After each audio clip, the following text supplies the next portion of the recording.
good morning all, welcome to a mobile Friday waffle. I thought I would take the opportunity of just doing this just now. I will apologise right now for the piss poor audio quality, and I don't just mean me talking pish, I mean the actual physical quality. I'm using my GoPro, which does take fantastic video, but obviously the microphone itself isn't the greatest. So I'm currently, where am I going? I'm currently going to Dunfermline. I've got a little job to do in Dunfermline, and then I've got to go up to Blairgowrie and then down to Perth and then back home. So there may be some I might get a phone call, you know, during this, but I can edit it out, so don't worry too much about that. So I'm currently on the motorway, the M8 motorway, just leaving Livingston. Weather-wise, it's very, very hazy, a bit overcast, as you can probably tell. But it's warm, it's quite clammy. I mean, according to the car, it's 18 degrees, but it does feel a bit warmer than that. So I have actually got the air conditioning on. So yeah, I hope you're all doing okay. I've been following the news regards the COVID-19 virus, and you know, as much as anybody else, you know, I want to get back to normal. I was looking at some of the photographs that have been getting shared on social media and on the news. Some of the beaches, is it Bournemouth Beach, absolutely rammed with people. Now I understand it was, you know, I don't know what day it was it yesterday I think it was, or the day before? It's been really, really hot, it's the middle of summer, but come on, seriously, you know, use a bit of common sense here. You know, the thing is, it only takes one person in that mass of people to have the virus, to pass it on, and before we know it, we're back to square one again. You know, it's just common sense. And there was other pictures that some people were sharing on Facebook of basically fly tipping and just rubbish. And it just, you know what, it just absolutely disgusts me and saddens me that us as a nation, there are a very, very small, fortunately, very small number of people in the UK that quite frankly do not give a fuck about themselves, anybody else, animals, birds, insects, or their country, you know, and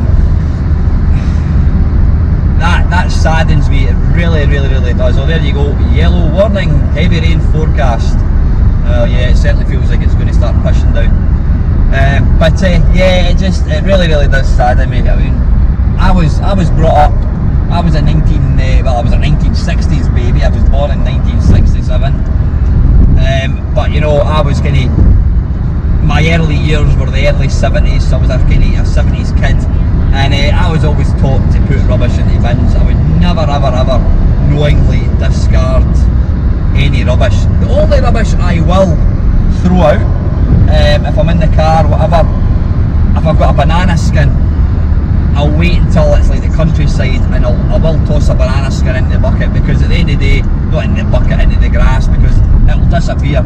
But you know, any rubbish, bits of paper, whatever, you know, you pick it up, you know, it's common sense. So yeah, that's my kind of my COVID-19 rant over. I mean, I've had you know, there were a couple of people, unfortunately, very close, well, not very close to me, but one of my mates, his mum died of the virus last week. She was in an old person's home.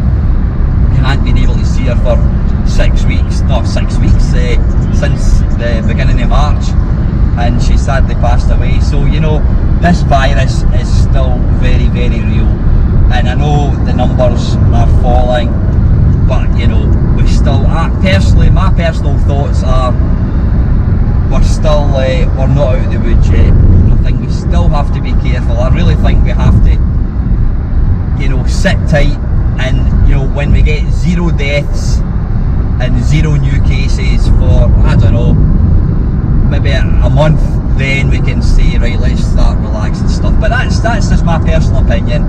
You know, everybody's entitled to their own opinion. Boris Johnson has got his own agenda. I know Nicola Sturgeon is a bit more she's a bit more cautious for whatever reasons, and there's a lot of people who are, you know, they've got their own opinions about things which are entitled to do, but I don't know, I just do think that we really need to kind of still sit back a wee bit and just wait for things to settle down before we start relaxing things too much. So anyway, enough of, like I said, enough of my COVID-19 rant. I hope you're all doing okay. I'm absolutely wonderful. It's Friday, thank goodness. Not got a great deal planned for the weekend. I'm seeing my girlfriend tonight. It's now technically legal, we can now see each other without relaxing things a wee bit. No big plans. Got the live stream on Sunday, 7 o'clock. I'll always go for 7 o'clock on Sunday unless I say otherwise. I think the stream I'm doing is, what is it? Blimey, what is it again? I can't remember. No, Synapse software. I have done a They Did What on Synapse software a few years ago, but yeah, they're a very, very early software company. I had a lot of their games on the C64, but they did put out a lot of stuff on the Atari 8-bit and obviously the Commodore machines. They may have also done some stuff in the VIC-20. So yep, 7 o'clock on Sunday, be there or be square. It's always great fun, I enjoy it. It's something I really do look forward to doing the, I'm going to have to overtake this guy because he's doing about 10 miles an hour. I do really look forward to doing these live streams. They're good fun. It's an opportunity for me to play games and having the what do you call it? Having all you guys jumping in is always really, really good fun. Gaming wise, in fact, I'm not going to tell you too much because that's going to kind of take away from one of the questions which I've got answered. Now, I'm not being a dick. I remember one time I printed out questions and I was trying to read them. So what I've done is I've just written them out in massive letters so I can quite easily see the questions that I've got. So I'll work through them shortly. What was I going to say again? Yeah, a few people were asking me about Discord, which the only experience I had in Discord was I knew it was a thing that my daughter did, and that was it. Didn't know anything about it. I know she spends a lot of time on Discord, but like I said, I really didn't have any idea what it was. So I've got a Discord server, I think you call it, and it's to anybody that's not been along, excuse me, anyone that's not kind of joined in. It's basically, it's a chat room. Imagine it's a forum, oblique chat room of sorts. Excuse me, I don't think, pardon me, I've got the hiccups because I don't breathe when I'm talking. That's my problem. I just go off on one and I forget to breathe. Yeah, Discord is basically a series of rooms which I can create, and people just type it in. It's like well, it's not a live, it is a live chat, but the chat remains there, so whatever you type in today will be there in a month's time, unless I think you delete it, or else unless I delete it. So I set it up last week. What I've done is I've tried to kind of put it into little categories. So I've got one called General, which does what it says in the tin. It's just basically for anybody that wants to talk about anything at all. I've got one for the main Meister high score kerfuffle. So Lewis will put all the updates in there. You know, if you want to post your scores in there, then that's fine. Or else you can post it on the Facebook, you can post it in the video. You know, there's all manner of places you can post it. I've got to say a bit of a shout out to Lewis. He's doing a great job. You know, he does a nice kind of commentary summary at the end of each week, talking about the sort of the movers and shifters, who's moving up the league table, who's moving down, and he's also he's got a kind of ongoing league table, which is what you really want. You know, you want that because it encourages people to play, and he's done a really, really good thing. Because we've had 10 games this season, this is the end of season 1, and what he's done is he is allowing people to pick one game that they haven't played. Now, I'm not sure if I'm talking nonsense. I think, now Lewis, you may want to correct me in this, can people replay a game they've already played to try and build up their points? Let me know, put that, maybe let me know if that's the case. I don't know if that's the case, but what Lewis has definitely said was you can pick a game that you haven't played. So in my case, I never actually got round to playing Amador, even though it was a game that I picked, but I just simply ran out of time. I never had a chance to play it. It's a lovely little game. So I'm going to play Amador. I'm going to get stuck in about that probably over the weekend and get a high score, get my high score posted. So yeah, Lewis is doing a cracking job, the high score kerfuffle. Please support him with it, you know, because there's nothing worse than putting a lot of effort in if people don't take part. But to be fair, I think there are a fair few. There's maybe about 10, maybe a dozen people taking part. But if you're not taking part, why not? Because you're a video gamer and there is nothing better to motivate you to play a game than to have a high score thing where you get points. Now hopefully you can see this. This is the Queensferry Crossing Bridge. This opened about, I don't know. You know what? The older you get, you think, oh, that was a year ago, and then somebody tells you no, it was actually 6 years ago. I think this opened about, I don't know, two years ago, just about 2 years ago. Now I don't know if you can see, I don't know how squint my cam is. Off to the right, you may be able to make out. I'm going to try. Can I turn it? Nah, you know what? If I turn it, it's going to end up falling off the windscreen. So I better just leave it alone. If you look to the right, you've got the Forth road bridge, and I don't think you'll see the one further right. It's the original Forth bridge. Now people call it the Forth rail bridge. It's not. It's called the Forth bridge because it was the original bridge built. I don't know how long ago. 200 years ago. It's a wonderful. It's a very iconic bit of Scotland. You know, I think it appears on shortbread tins and whatever. Can I get past here? Yeah, I can. So yeah, it's a lovely bit of architecture. Then you decide to put the Forth Road Bridge, and then this is the Queensferry Crossing, which was opened about 2 years ago, basically to take away traffic, because the Forth Road Bridge was absolutely rammed with traffic. This is a busy road. It's obviously quite quiet today. Now on the left is the Forth, the River Forth. It's a really lovely river, and kind of on the left hand side is Rosyth, which was a naval base, and it was also, I believe, it also built ships. I might be talking nonsense.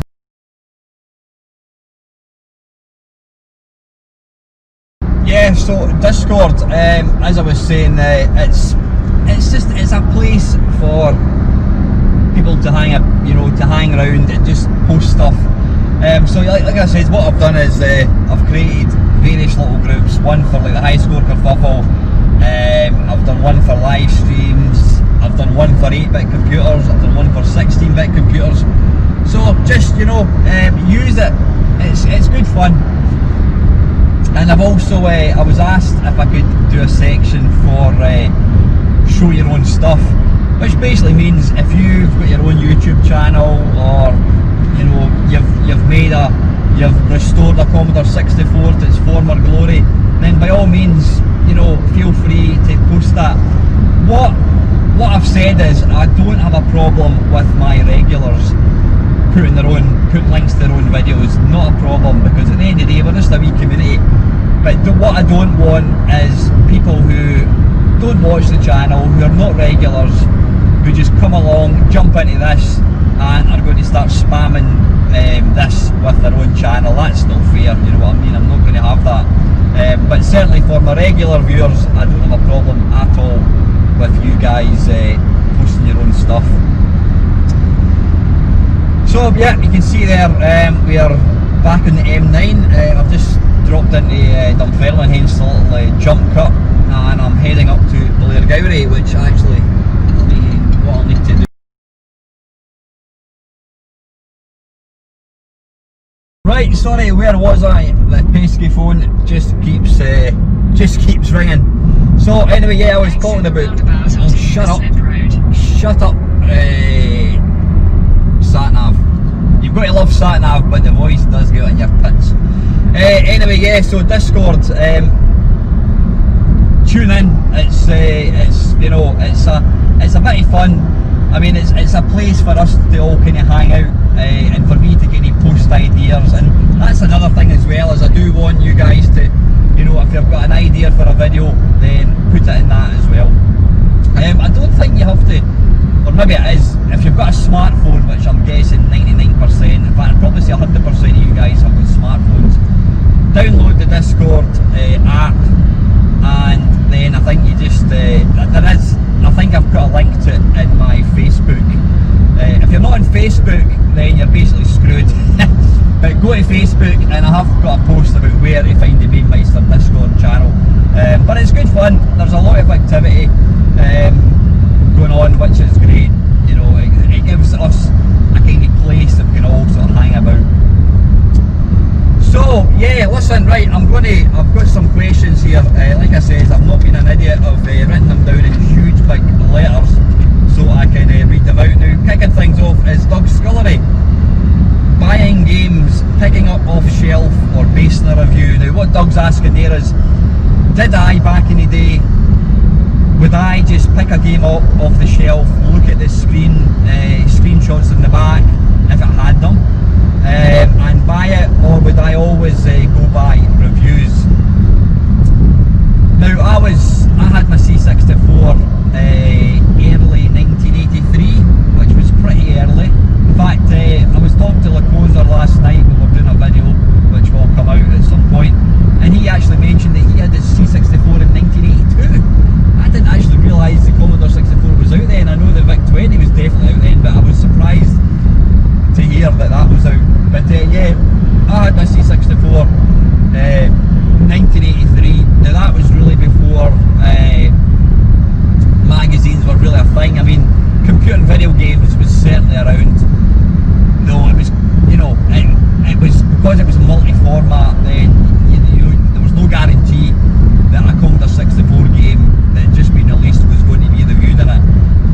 And you know, I bought my early games from Ray's Computer Shop, which was a little independent computer shop quite close to me. The guy was Italian, he was an Atari dealer, and he had a computer shop long before, you know, computers really took off. It was a fantastic time, you know, really exciting. It was always full of nerds and geeks and what have you.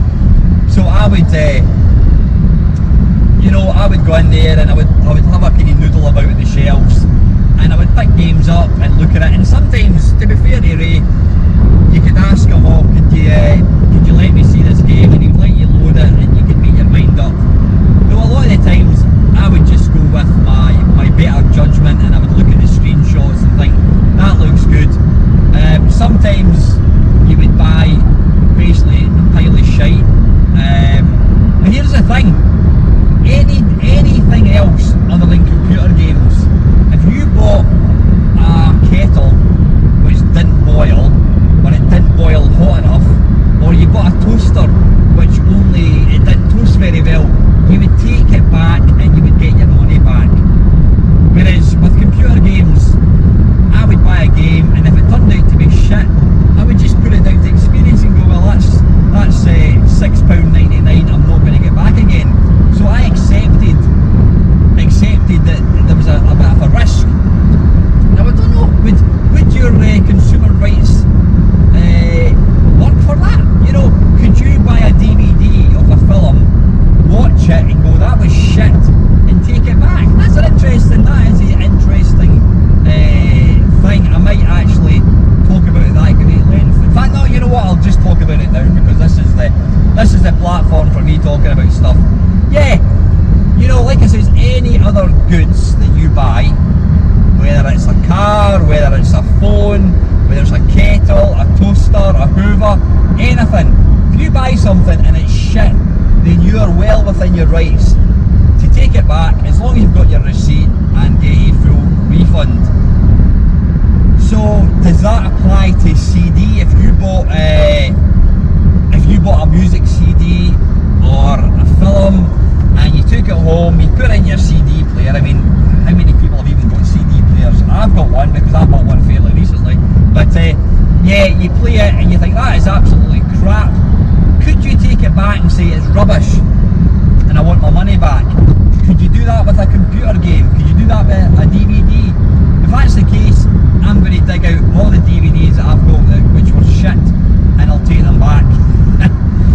Yeah, it's an interesting point that. It's funny when you're just talking out aloud, you start to think of other things. That's how my waffles tend to kind of go on and on and on and on. What I start off with, a half an hour waffle, can just run, you know, needlessly. So anyway, getting back to the topic, yeah, a lot of the time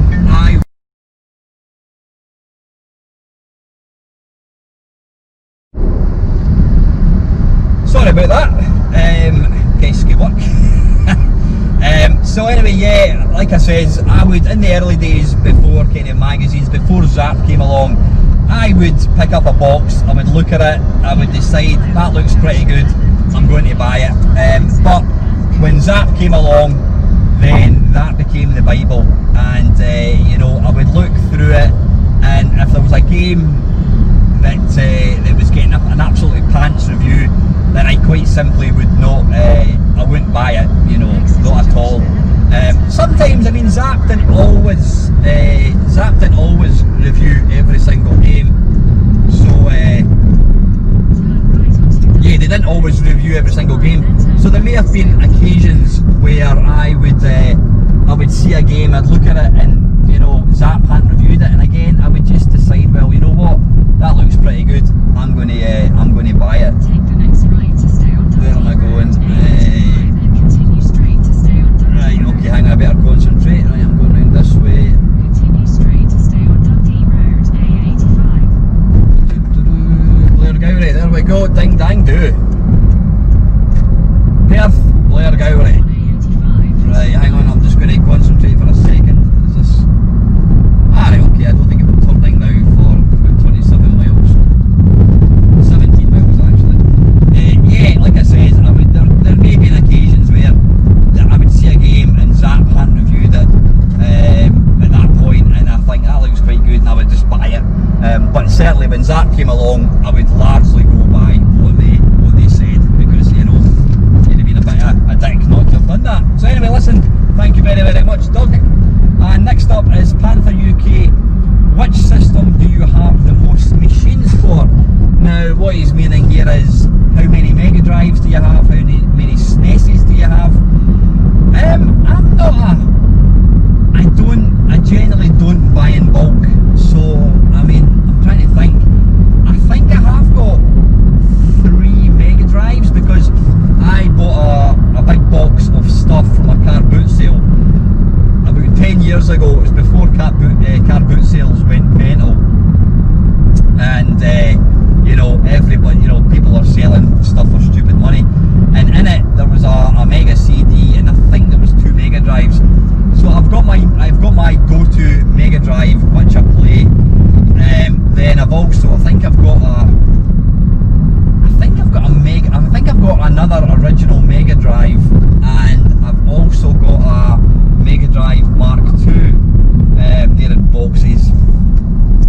I should probably sell them, you know, I'm not keeping them for any reason other than I've been too lazy to actually get rid of it.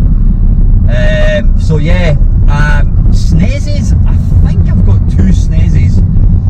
Commodore 64s, I've got 2.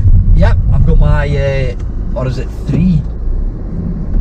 No, I think I've only got 2. I did have 3 or 4 actually, and I think I sold them to Panther UK actually.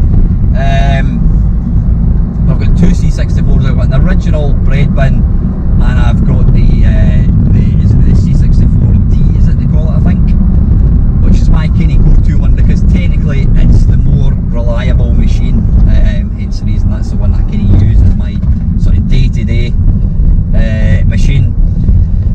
Commodore Amigas, I've only got 1. Yeah, I've only got 1. I did have another 1200. I've got a 1200 which is kind of souped up. It's got an accelerator board, it's got extra memory in it. I did have an extra 1200 and I sold it because I didn't see any point in hanging on to it.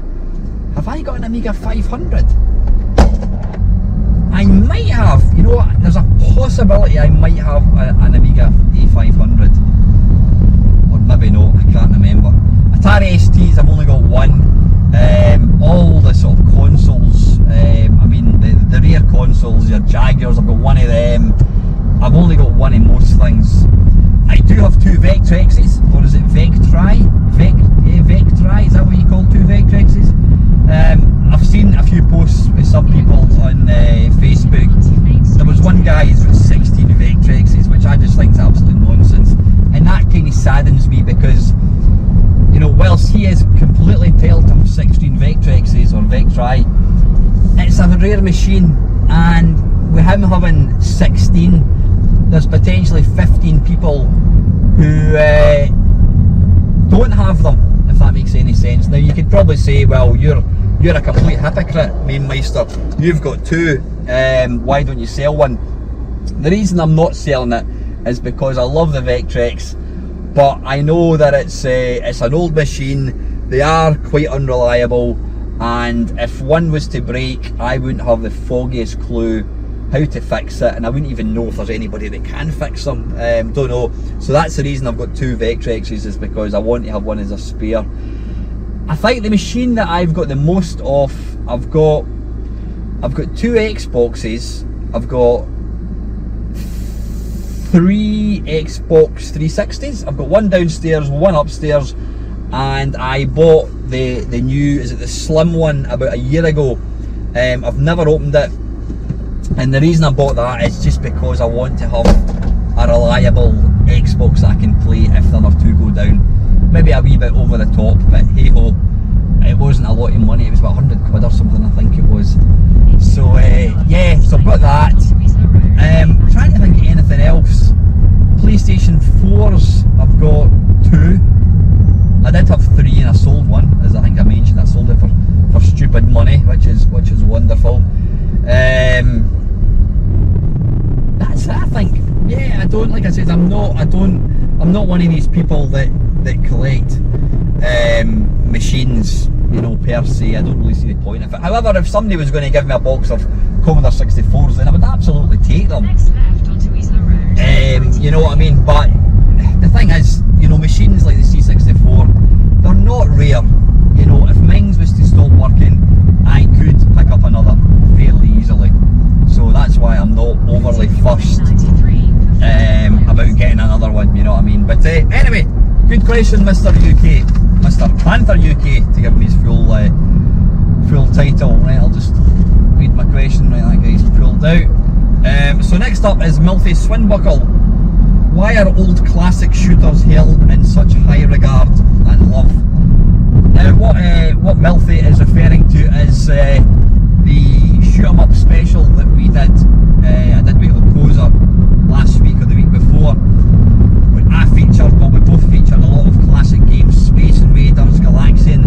Why are these held in such high regard? I think it's because they were the original machines. If it wasn't for Space Invaders, you know, I'm not going to say we wouldn't have video games, but you know, if it wasn't for Space Invaders, we wouldn't have video games. No, seriously though, I mean, these were the very first, these were the early video games, and you know, it's hard to, you cannot understate the excitement that we felt as kids when we got to play these. Now, coming up here is Scone Palace, or Scone Palace for you Englishers. Scone Palace is where the Stone of Destiny is. Basically, it was a stone where what they used to knight or crown Scottish kings. There you go, Scone Palace, crowning place of Scottish kings. What did I say?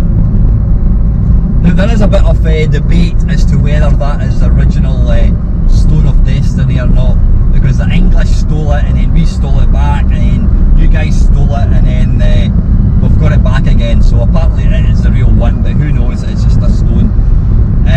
Where was I going with this? Yeah, so I mean, these original games, you know, they don't all still stand up, you know, but they're wonderful games. You know, the essence was all about gameplay. The graphics weren't the greatest though. You know, I would say that Galaxian is still one of the prettiest, most iconic video games you could ever get. It still looks and plays amazingly.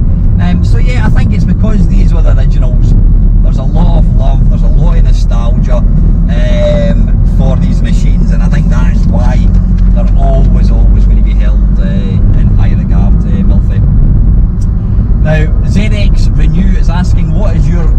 VR setup, main meister. What have I got? You know what, I don't even know what the graphics card is. I did buy a new graphics card a few weeks ago. It's is it an RX 1700, a GeForce RX 1700, I think. So yeah, it plays what you call it, VR beautifully. It plays all the games. I can play Elite Dangerous, I can play all the games on the very, very highest settings, which is just fantastic. And the VR headset I've got is the Oculus Quest, which is a standalone system. It's brilliant, really, really good, and I will have to get around to making a video for it at some point. It's a lovely machine, and they brought out an update which basically means with a USB 3 cable, which is going to be blue bit in the end, I can plug it into my PC and it works just the same as an Oculus Rift, or is it a Vive, I think it is as well. So that's my VR setup, and it is awesome. It really, really is. I love it so much. So next up is Batman. What are your top 3 Saturn games, and do you have a modded 60 megahertz machine? I'll answer the second question first. I believe I do. I think it is modded, but it's also got, I bought it modded. In fact, I'm sure somebody that watches my channel, I bought it off. I can't remember. I know Lewis, London Retro Games, Lewis, I sold him some Mega Drive games. That's how we got to know each other. I think it was through Gumtree, I think it was, or it might have been eBay, and that's how I got to know Lewis. We got chatting, and I mentioned about you into old systems, and I mentioned that I did a YouTube channel, and he subscribed, and the rest, as they say, is history. So that's really, really nice. Yeah, so I'm sure somebody said to me in my channel before that Saturn was one that I sold you. I bought it off somebody on eBay. I'm sure that person either watched, or maybe does watch my channel. If it was you, please make yourself known. But yeah, I'm sure it's modded, but I do have an action replay cartridge which lets me play all manner of games. The only slightly annoying thing is, I noticed it cuts some of the games off at the top or bottom.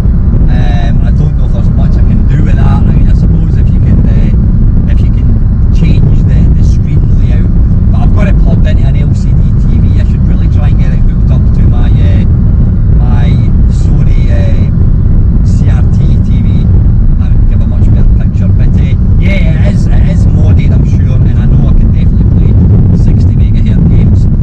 Top 3 Saturn games. I'm trying to think. I'll be honest, it's not a machine that I play all that often, but you know what? I play it more than I play my PlayStation. I don't even have a PlayStation connected up, which is probably pretty bad. But I don't play it all that often, and it's just simply because I've got that many systems to play. But I'll always go for kind of shooters. I know Sega Rally is an awesome game. I always keep thinking to myself, I want to get stuck into Sega Rally, because apparently it's one of the best racing games you can play on the whole console. So faithful, so playable. But for me, it's all about the shooters, the shoot 'em ups. I've got a copy of Radiant Silvergun. I would never be that daft to buy an original. I'm not taking away money from anybody with copying a game, and I'm certainly not going to pay £100 for it. I'm all about the games. I'm not a collector. It's all about being able to play the games. So Radiant Silvergun, and I can't even think offhand. There are so many. I've got a wallet with about 20 shoot 'em ups. The Sega Saturn was absolutely fantastic for shoot 'em ups, and that's why I've got it in my collection. It was a nice machine. There was a game, what was it? Was it Athlete Kings, I think it was, which was kind of Sega's own, Sega's take on track and field, and it's good fun. It does look, it's not aged particularly well. It does look a bit, alright, I'm slowing down. It doesn't look that good now. It hasn't aged particularly well.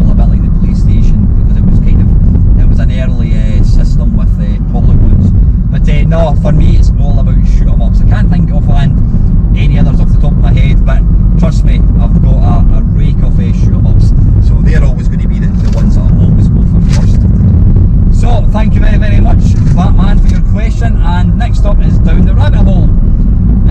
Does movie tie-in games that mess with the original script bother you? I'll be honest, Kevin, and I have said this quite a few times, I'm not really a fan of movie games, movie tie-ins, because what they tend to do is they just take little individual scenes from the film and they make a little mini game. I mean, Ocean, you know, that was their bag. They would take Robocop and they would make maybe 4 or 5 little mini scenes. They did it with Batman. To be fair, it was a good game. I mean, Robocop was a good game. They did it with Untouchables. They've done it with various things, but I've never really been a fan of movie tie-ins. I mean, I'm trying to think. I did like, although it's not technically a movie tie-in, I do like some of the Star Wars games. I mean, on the GameCube, was it TIE Fighter? I can't remember what it was called. There's some amazing games, Star Wars games on the GameCube, the original GameCube. There was Dark Forces, which was kind of Doom, based around the Star Wars landscape. Again, it wasn't really strictly, it wasn't loyal to the Star Wars thing. I remember there was the Blues Brothers game, which was a platform game which came out on the Amiga. I think it might have came out on the C64 as well, and it had absolutely nothing to do with the Blues Brothers. I mean, you couldn't possibly make a game on the Blues Brothers. I think one game, and I've not really played it, which I believe is an awesome game, and my mate Dean, who does the Return to Gaming channel, I hope you're well, Dean. I've not actually seen you for a while, buddy. I hope you're keeping well. I know you have had a few kind of health issues, but Dean did rave about The Warriors, which was a classic 1980s film, a gang film based in New York, and there was a game called The Warriors which came out, I think it came out in the PlayStation 2, and it also came out in the original Xbox. Apparently that is a really, really good game, but apart from that I can't think of any others, Kevin. I'm not really a fan of movie games. Second question is Twitch streaming, what are your views on it? I did sign up for a Twitch account because a lot of you guys were sort of reckoning I should do it. You were telling me that it's the way forwards, it's, you know, it's set up to stream. However, having any, you know, further to various discussions with a few people, I've realised that, you know, I'm still, if I was going to stream on Twitch, I would still have to use OBS, I would still have to use various emulators, and so I don't really think that it's something that I'm going to get a lot out of, and for that reason, I probably won't use Twitch. I don't really see the point, I don't see what I'm gaining. I know a few people have mentioned you can make good money out of it, whatever. You know,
of Us 2, am I going to get it?